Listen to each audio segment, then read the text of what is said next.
Hello viewers, welcome back to my channel Shri dream world. कैसे हो आप? आशा करती हूँ आप सब लोग अच्छे होंगे, स्वस्थ होंगे और अपनी लाइफ में आगे बढ़ रहे होंगे। तो चलिए आज का ब्लॉग स्टार्ट करते हैं। तो सबसे ज़रूरी बात यह है कि अगर आपने पढ़ने का मन बनाया है तो प्रॉपर अपनी दिनचर्या को इस तरीके से मैनेज करें कि आप पढ़ें ज़रूर। और मैं डेली ब्लॉग नहीं डाल पा रही हूँ, उसका रीज़न ये है कि मुझे बहुत काम हो जाता है, फिर उसके बाद में पढ़ाई करती हूँ। तो कभी कभी मुझे 2 घंटे मिल पाते हैं, कभी 3 घंटे, किसी दिन मैं 5-6 भी घंटे भी पढ़ लेती हूँ। इसलिए मैं फिर उस दिन ब्लॉग नहीं डालती, क्योंकि जब मैं सोचती हूँ मेरे पास स्पेशली 2 घंटे ही बचे तो मैं प्रॉपर इनका यूज ही कर लूँ, तो मैं कभी रिकॉर्ड भी नहीं कर पाती हूँ। कभी कभी इसी तरह सिचुएशन हो जाती है और फीमेल्स की सिचुएशन बहुत अलग होती है। बस इतना कहना चाहूँगी, अगर आप कामयाब हैं, अपने पैरों पर खड़ी हैं, तो ही दुनिया आपको सलाम करती है, वरना आपकी स्थिति क्या होगी आप खुद नहीं समझ सकते हो। लोगों के ताने, यही सब भरी हुई ज़िंदगी है।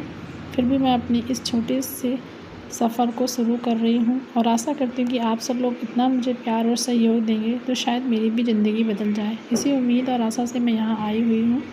मुझे कोई शिकायत नहीं है, बस हाँ, मेरी कुछ मजबूरियाँ हैं जो आप लोगों से मैं शेयर नहीं कर सकती। बस उस चक्कर में मैं भी अपनी लाइफ में कुछ करने का ठाना हुआ है, क्योंकि हर लड़की का एक ड्रीम होता है और अगर आपको ड्रीम पूरा ना हो तो फिर आपको कभी भी अच्छा नहीं होता। एक सेटिस्फेक्शन मेरी लाइफ में है, बस वही चीज़ है।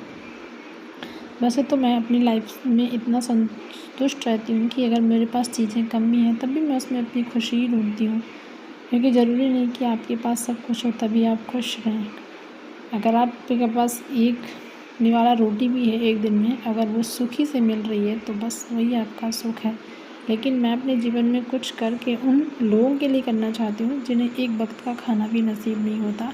तो शायद मैं ऐसा कुछ कर पाऊँ जिससे मैं उन लोगों की मदद करके उनके नसीब में वो खाना, वो भोजन, वो चीज़ें ला सकूँ जो वो चाहते हैं। शायद मैं कुछ बच्चों का भविष्य भी बना सकूँ। तो इसी उम्मीद और आशा से मैं लगी हुई हूँ।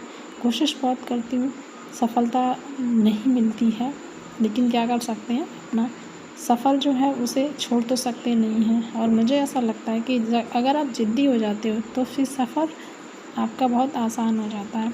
तो फाइनली मैंने सारे काम कर लिए, मैं नहा के आ गई हूँ और मैंने खाना वेस्ट दलिया, थोड़ा सा मैं दलिया ही खाऊँगी अभी, हल्का खाना, क्योंकि जब पढ़ते हो तो आप हल्का खाना खाते हो तो नींद नहीं आती है। तो अभी मैंने मिठाई और पानी में पीऊँगी। मेरा अभी पानी पीने का बहुत मन कर रहा था, गर्मी बहुत ज़्यादा है। उसके बाद मैं थोड़ी सी दलिया खाऊँगी, बाद में पढ़ने के बाद तब मैं खाना खाऊँगी।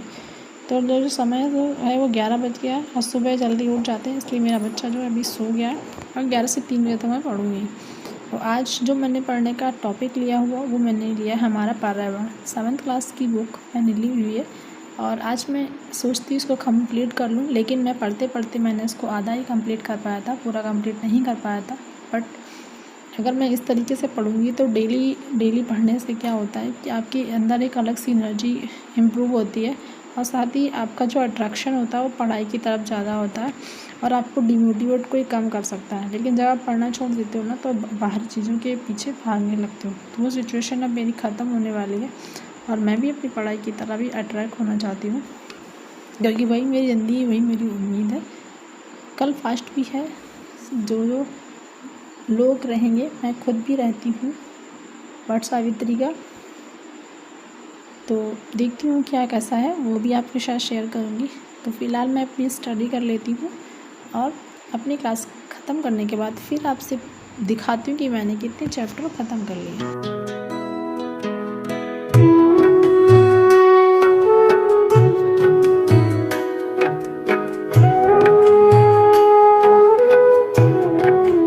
एनसीईआरटी का जो मैं सेकंड चैप्टर पढ़ रही हूँ, पढ़ते पढ़ते ब्रेक भी ले लेना चाहिए। इससे क्या होता है कि आपको थोड़ा रिफ़्रेश फील होता है 5-10 मिनट के लिए और साथ ही आपका पढ़ने में मन करता है। और जब आप मैप से पढ़ते हो तो आपको पढ़ने में और अच्छा लगता है।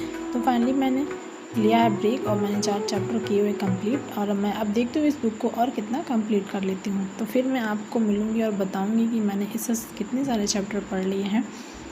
तो चलिए स्टार्ट करते हैं अपनी स्टडी। और ये छोटा सा ब्लॉग मैंने आप लोगों के लिए बनाया था। अगर आप लोगों को अच्छा लगे तो प्लीज़ को लाइक करिएगा, शेयर करिएगा, ढेर सारा प्यार दीजिएगा। और बस आप लोगों से उम्मीद है और आशा है शायद आप मेरी उम्मीद पे